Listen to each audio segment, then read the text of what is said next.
Right Pawan, రిషికొండను బోడిగుండు చేసేసి ఒక పెద్ద ప్యాలెస్ ని నిర్మించారు జగన్. సో ఒక విలాసవంతమైన భవనం అని చెప్పొచ్చు. సో ఆ విలాసవంతమైన భవనానికి కొన్ని కోట్లు ఖర్చు పెట్టారు. ఆ కోట్లన్నీ కూడా ప్రజల సొమ్మే, ప్రజల నుంచి తీసుకున్న సొమ్మే విలాసవంతమైన భవనానికి ఖర్చు పెట్టడం జరిగింది. అండ్ అంతేకాకుండా దీనికి సంబంధించిన ఇంటీరియర్ డిజైన్ మొత్తం కూడా వాళ్ళకు కావాల్సిన వాళ్ళకి కట్టపెట్టడం జరిగింది. సో ఆమె కూడా అంటే జగన్ కుటుంబానికి బంధువు అని చెప్పేసి అని అంటున్నారు. సో అసలు దీనికి సంబంధించి అసలు ఆమె ఎవరు, అసలు జగన్ కుటుంబానికి వాళ్ళకి ఉన్న బంధుత్వం ఏంటి అనేది ఒకసారి మనం చూద్దాం. మీరు అంటున్నట్టుగా ఈ రిషికొండ ప్యాలెసే కాకుండా బెంగళూరు ప్యాలెస్ కావచ్చు, ఇటు హైదరాబాద్ లో ఉన్నటువంటి జగన్ లోటస్ పాండ్ లో ఉన్న ప్యాలెస్, అట్లాగే ఇక్కడ ఉన్నటువంటి తాడేపల్లి ప్యాలెస్, ఇవన్నీ కూడా ఆమె చక్కదిద్దుతున్నట్టుగా తెలుస్తోంది. పూర్తిగా ఇంటీరియర్ కి సంబంధించి కూడా ఒకసారి చూస్తే విలువలు, విశ్వసనీయత. ముఖ్యమంత్రిగా ఉన్నప్పుడు మాజీగా మారిన తర్వాత వైఎస్ జగన్మోహన్ రెడ్డి పలుకుతున్న చీలక పలుకులివి. ఆయనవి మాటలు మాత్రమే, ఆచరణకు ఆమడ దూరం. రిషికొండ మీద జనం సొమ్ముతో విలాసంగా ప్యాలెస్ నిర్మించిన ఆయన అదే ముసుగులో దగ్గరి బంధువుకు కోట్లు కుమ్మరించారు. పర్యావరణాన్ని పనంగా పెట్టి వందల కోట్ల ప్రజాధనం నీళ్లుగా ఖర్చు చేసి వారితో రిషికొండ ప్యాలెస్ కట్టించుకున్నారు. ఇక చెవ్వా సుప్రియారెడ్డి అనే సమీప బంధువే జగన్ అభిరుచికి తగినట్లుగా భారతిరెడ్డి ఇష్టాలను బట్టి అందమైన డిజైన్లు, ఇంటీరియర్ ను రూపొందించారు. ఇక జగన్ వద్ద నాడు ఐటీ సలహాదారుగా పనిచేసిన దేవిరెడ్డి శ్రీనాథ్ రెడ్డి భార్య సుప్రియారెడ్డి, జగన్ తరపున ఇసుక వ్యాపార సామ్రాజ్యాన్ని నడిపిన సోదరుడు అనిల్ రెడ్డికి ఈమె సమీప బంధువు. ఆమెది జగన్ది ఒకే ఊరు. ఉమ్మడి కడప జిల్లా భక్రాపురంలో వారిని పక్కపక్క ఇళ్లే.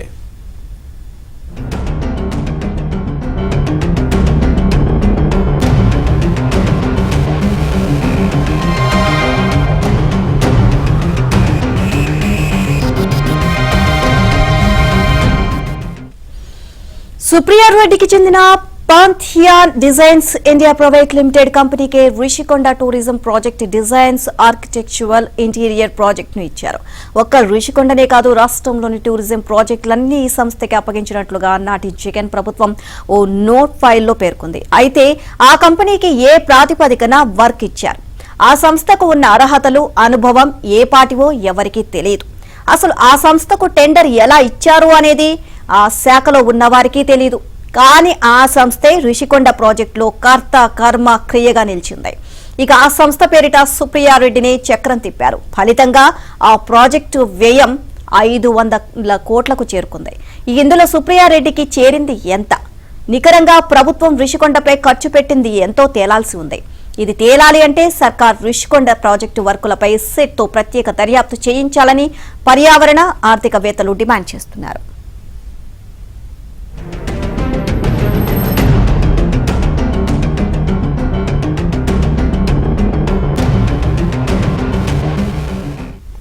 ఇక జగన్ 2019లో అధికారంలోకి వచ్చాక కడప జిల్లాకు చెందిన దేవిరెడ్డి శ్రీనాథ్ రెడ్డి అనే వ్యక్తిని తన ఐటీ సలహాదారుగా నియమించుకున్నారు.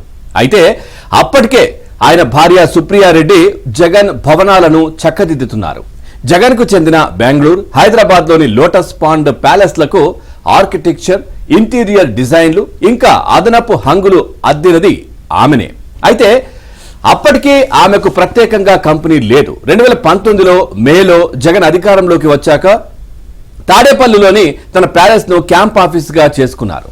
ఆ తర్వాత కొద్ది నెలలకే ఆగస్టులో సుప్రియారెడ్డి డైరెక్టర్ గా పాంథియాన్ డిజైన్స్ ఇండియా ప్రైవేట్ లిమిటెడ్ కంపెనీని ఏర్పాటు చేశారు. ఇందులో ఆమె భర్త దేవిరెడ్డి శ్రీనాథ్ రెడ్డి, మరో వ్యక్తి డైరెక్టర్లుగా ఉన్నారు.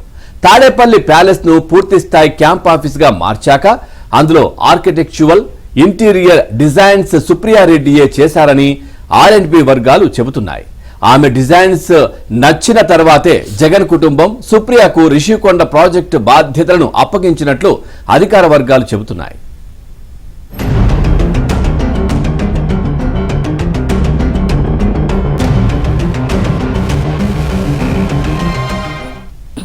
జగన్ వ్యక్తిగతంగా తన ఇంటి నిర్మాణం, డిజైన్ పనులను సుప్రియారెడ్డికి ఇచ్చుకోవచ్చు.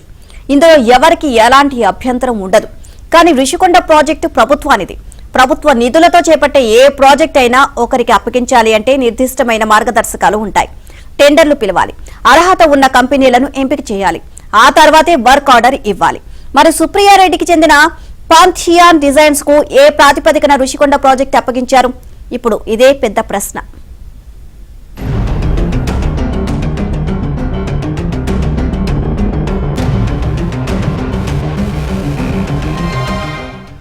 నిజానికి రిషికొండ ప్రాజెక్టుకు సంబంధించి సమగ్ర ప్రాజెక్టు రిపోర్టు తయారు చేసేందుకు టెండర్లు పిలవగా RV associates architect engineers consultants private limited bid దక్కించుకుంది.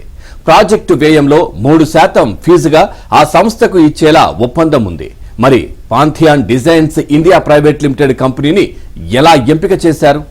ఆర్కిటెక్చురల్ ఇంటీరియర్ డిజైన్స్ కోసం టెండర్లు పిలిచారా? నామినేషన్ ప్రాతిపదికన ఇచ్చారా? వీటిల్లో ఏ ఒక్క ప్రశ్నకు సమాధానం లేదు. ఆ కంపెనీని ఎలా ఎంపిక చేశారో ప్రభుత్వం వద్ద ఏ రికార్డు లేదు. అయితే ప్రాథమిక ఆర్కిటెక్చురల్ ప్లాన్లకు ఆ సంస్థ డబ్బులు తీసుకోలేదని ప్రభుత్వం చెబుతోంది. ఓ ప్రైవేటు సంస్థ ప్రభుత్వానికి ఉచితంగా సేవలందించగలదా? అలా అని జగన్ చెబితే ప్రజలు నమ్ముతారా? ఇక టూరిజం చెబుతోన్న వివరాల్లో మరో కోణం ఉంది. ఇక ప్రాథమిక డిజైన్లు ఉచితంగా ఇచ్చినా అసలు సిసలైన డిజైన్లకు ఆ సంస్థ భారీగానే ఫీజులు తీసుకున్నట్లు చెప్పకనే చెప్పినట్లుగా ఉంది.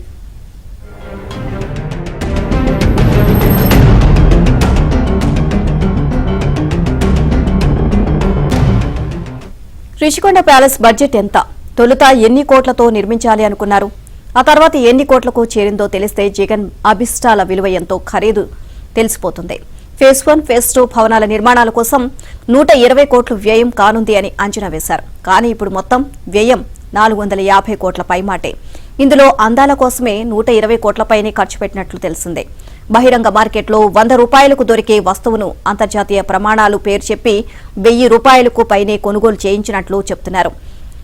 ప్యాలెస్ లో వాడిన కర్టెన్లు, వాటి పరికరాల ఖర్చు 10 కోట్లపైనే ఉంటుంది అని చెప్తున్నారు.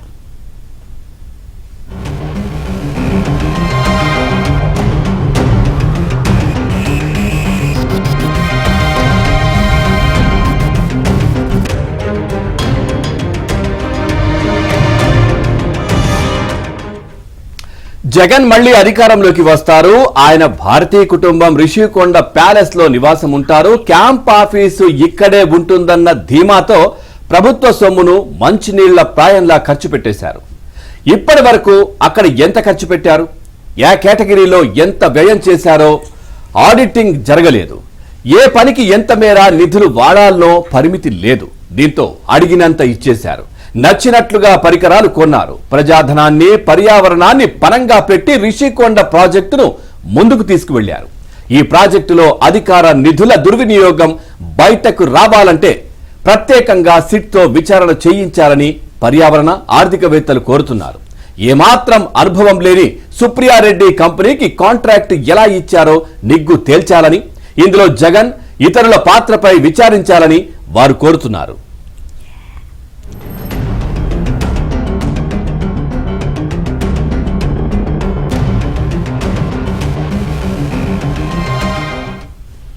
సుప్రియారెడ్డి ఇచ్చిన సలహాలు, సూచనలు చాలా ఖరీదైనవి అని రిషికొండ ప్యాలెస్ లోని ఏర్పాట్లు, వాటిపై చేసిన వ్యయాన్ని పరిశీలిస్తే అర్థమవుతోంది. ప్రభుత్వ సొమ్మే కదా అని డిజైన్లు, ఇంటీరియర్స్ కు, ఇతర హంగులు, ఆర్భాటాలకు అడ్డగోలుగా ఖర్చు చేయించారని అధికార వర్గాలు చెబుతున్నాయి. యూరోపియన్, ఇటాలియన్, అమెరికన్ సంప్రదాయాలు కొట్టొచ్చినట్లు కనపడేలా ఖరీదైన డిజైన్లు చేయించారు అని, దానిపై పరిమితికి మించిన ఖర్చు చేయించారని పర్యాటక శాఖకు చెందిన ఓ సీనియర్ అధికారి చెబుతున్నారు. అమ్మగారు చెప్పినట్లే చెయ్యండి, అన్ని ది బెస్ట్ ఉండాలి, ఎందులో రాజీ పడినట్లుగా ఇంటీరియర్స్ ఉండకూడదు అని పలు సందర్భాల్లో ప్యాలెస్ నుంచి టూరిజంలోని ఓ ఉన్నతాధికారికి ఆదేశాలు వచ్చినట్లు తెలిసిందే. తిరుపతిలో కొండపై వెంకటేశ్వర స్వామి గుడి కట్టలేదా? సింహాచలంలో నృసింహస్వామి ఆలయం నిర్మించలేదా? శ్రీశైలంలో మల్లికార్జున స్వామి ఆలయం లేదా? జగన్ కోసం రిషికొండపై భవనం కడితే తప్పేంటి అని పలుమార్లు మాజీ పర్యాటక శాఖ మంత్రి రోజా వ్యాఖ్యలు చేశారు.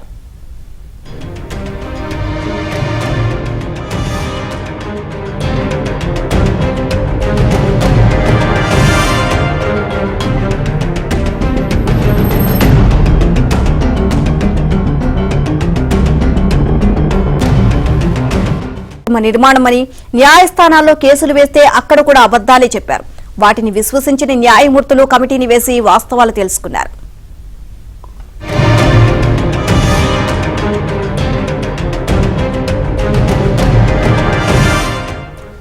అమరావతిని రాజధానిగా అంగీకరించకుండా 3 రాజధానులను తెరపైకి తీసుకువచ్చిన జగన్మోహన్ రెడ్డి విశాఖను పరిపాలనా కేంద్రం చేయాలని నిర్ణయించుకున్నారు.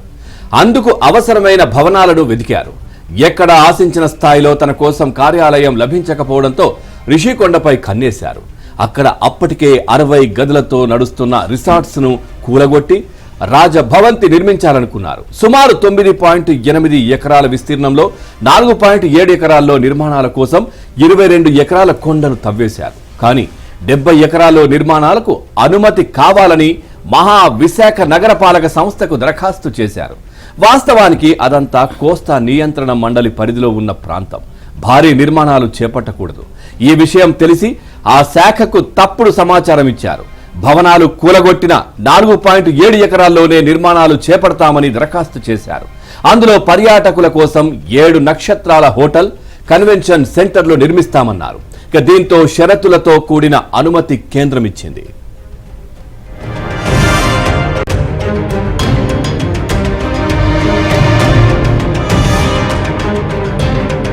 సుమారుగా 500 కోట్లు, 450 నుంచి 500 కోట్లు అని చెప్పారు. అందులో 120 కోట్ల రూపాయలు పూర్తిగా సోకుల కోసమే ఖర్చు పెట్టారనేది స్పష్టంగా తెలుస్తుంది. అది ఎవరైతే ఐటీ సలహాదారు భార్య సుప్రియాకే దీని బాధ్యతలన్నీ అప్పగించారు. ఇప్పుడు ఇంటీరియర్ వర్క్ కానీ ఇవన్నీ కూడా మనకు తెలుస్తుంది. ఏదైతే పాంతినియన్ డిజైన్స్ పేరిట ఇంటీరియర్ డిజైన్స్ అన్ని చేయించారు. అయితే ఈ డిజైన్స్ ఇచ్చినటువంటి సంస్థకు సంబంధించినటువంటి వివరాలు కానీ ఇవి కానీ ఇట్లా ఎలా కేటాయించారు, ఎలా ఇచ్చారు అనే విషయాలైతే ఇప్పటికీ గోప్యంగా ఉంచారు. అసలు ఏ విషయం కూడా బయటకు రాకుండా వచ్చారు. అయితే గతంలో జగన్మోహన్ రెడ్డి ఏదైతే అక్కడ హైదరాబాద్ కావచ్చు, బెంగళూరు కావచ్చు, ఇటు తాడేపల్లి ప్యాలెస్ కావచ్చు, ఈ ప్యాలెస్లలో కూడా ఆమె ద్వారానే కొన్ని వర్క్స్ చేయించారు. ఈ నేపథ్యంలోనే ఆమె దీన్ని కేటాయించినట్టు కూడా తెలుస్తుంది. ఇందులో ప్రధానంగా ఇంటీరియర్ డిజైన్స్ ఏవైతే ఉన్నాయో అన్ని ఇంపోర్ట్ చేయటం, బయట ప్రాంతాలను తెప్పించడం, వాటి ఖర్చు కూడా దాదాపు రూపాయి ఉంటే ₹2 చూపించి భారీగా తినేశారు. అయితే సాధారణంగా ఎవరికైనా డిజైన్స్ కానీ ఇవి కానీ కేటాయించడంలో తప్పులేదు. అంటే వర్క్స్ కేటాయించారు. అయితే ఆన్లైన్ ప్రాజెక్ట్స్ లో వీళ్ళు ఎక్కడ బిడ్ దాఖలు చేసినట్టు కానీ వీళ్ళకి వచ్చినట్టు కానీ ఎక్కడ ఆధారాలు లేవు. వీళ్ళకి ఎలా ఇచ్చారు, ఎలా వచ్చింది అనే విషయాలు అయితే బయటకు రావాల్సినటువంటి అవసరం ఉంది. అసలు ఈ భారీ ఖర్చు వెనక ఖచ్చితంగా ఏం చేశారనే విషయాలన్నిటి కూడా ఇప్పుడు ఆల్రెడీ ప్రభుత్వం ఆరా తీస్తున్నట్టు తెలుస్తుంది. మరోవైపు ఏపీటీడీసీ నిర్మాణాలు చేపట్టినప్పుడు ఖచ్చితంగా ఇందులో ఏదైతే ఉందో ఇప్పుడు ఈ నిర్మాణాలకు సంబంధించినటువంటి అనుమతులు కానీ లేకపోతే పూర్తి క్లియరెన్స్లు కానీ అన్ని ప్రతి చోట కూడా ఉల్లంఘనలు ఉన్నాయనేది స్పష్టంగా మనకు తెలుస్తుంది. అదే విషయం ఇప్పుడు ఒక్కొక్కటిగా బయటకు వస్తున్నటువంటి పరిస్థితి అయితే తెలుస్తుంది. లోపల డిజైన్స్ కానీ లేకపోతే అక్కడ వాడే ఇంటీరియర్ డిజైన్స్ కానీ ప్రతి చోట కూడా ఉల్లంఘనలు ఉన్నాయి. వాళ్ళకు నచ్చిన వాళ్ళకు వీళ్ళకు కేటాయింపులు ఉన్నాయి అనేది స్పష్టంగా తెలుస్తున్నటువంటి పరిస్థితి అయితే తెలుస్తుంది. ఇప్పుడు ఏదైతే ఈ పాంతినియన్ డిజైన్స్ ఇంటీరియర్ ప్రైవేట్ లిమిటెడ్ ఆ సంస్థను కూడా జగన్మోహన్ రెడ్డి అధికారంలోకి వచ్చిన తర్వాతనే నెలకొల్పినట్టు మనకు తెలుస్తుంది. ముందు వరకు కూడా ఆ సంస్థ లేదు. కేవలం ఈ వర్క్స్ చేయించడం కోసమే దీన్ని అంతా కూడా చేశారనేది మాత్రం మనకు స్పష్టంగా తెలుస్తుంది. మరోవైపు దీనికి సంబంధించినంత వరకు కూడా ఏదైతే ఉన్నాయో ఇప్పుడు అనుమతుల విషయంలో కూడా పూర్తి స్థాయిలో ఇప్పుడు అది రెవెన్యూ భూమిగా ఉంది, దాన్ని బదలాయింపు చేయాలి. ఆ బదలాయింపు కూడా చేయకుండా ఇప్పుడు జీవీఎంసీ నుంచి అనుమతులుగా వీటిగా నిర్మాణాలు ఎలా ఇచ్చారు, వాటికి చెల్లించాల్సినటువంటి ట్యాక్స్ కూడా చెల్లించకుండా అనుమతులు ఇవ్వడం జరిగింది. ప్రతిదీ కూడా అడుగడుగున ఉల్లంఘనలు, సిఆర్జెడ్ నామ్స్ ఉల్లంఘనలు ఉన్నాయి, పర్యావరణ అనుమతులకు సంబంధించినటువంటి ఉల్లంఘనలు ఉన్నాయి. సో ఇవన్నీ ఉంటుండగా అధికారులంతా కుమ్మక్కై ప్రభుత్వానికి ఏదైతే జగన్మోహన్ రెడ్డి చెప్పినట్టు ఆడినట్టు మనకి స్పష్టంగా తెలుస్తుంది. సో అందులో లోపల మనం కానీ డిజైన్స్ ప్రతి ఇంకోటి ఏంటంటే ఇందులో నిర్మాణం అంతా చూస్తే ఏపీటీడీసీకి అనుగుణంగా లేదు. కేవలం ఏంటంటే కన్వెన్షన్ సెంటర్ ఉండడానికి నివాసాలకి పూర్తిగా సీఎం క్యాంప్ కార్యాలయం లాగే దాని నిర్మాణం జరిగింది. అసలు ఒక టూరిజం ప్రాజెక్ట్ ఆరంభంలో వైసీపీ నేతలంతా కూడా ఇది టూరిజం ప్రాజెక్టు, టూరిజం ఆధ్వర్యంలో నిర్మాణం జరుగుతుందని చెప్పారు. సో రకరకాలుగా చెప్తూ వస్తున్నటువంటి పరిస్థితి అయితే కనిపిస్తుంది. ఇప్పుడు ఓవరాల్ గా ఈ ప్రాజెక్ట్ కి సోకుల కోసం 120 కోట్లు ఖర్చు పెట్టి తన అన్వేలకి అంతా కట్టబెట్టారని మాత్రం ఒక్కొక్కటిగా బయటకు వస్తున్న పరిస్థితి కనిపిస్తుంది. Right, thank you Naidu, thanks for the update.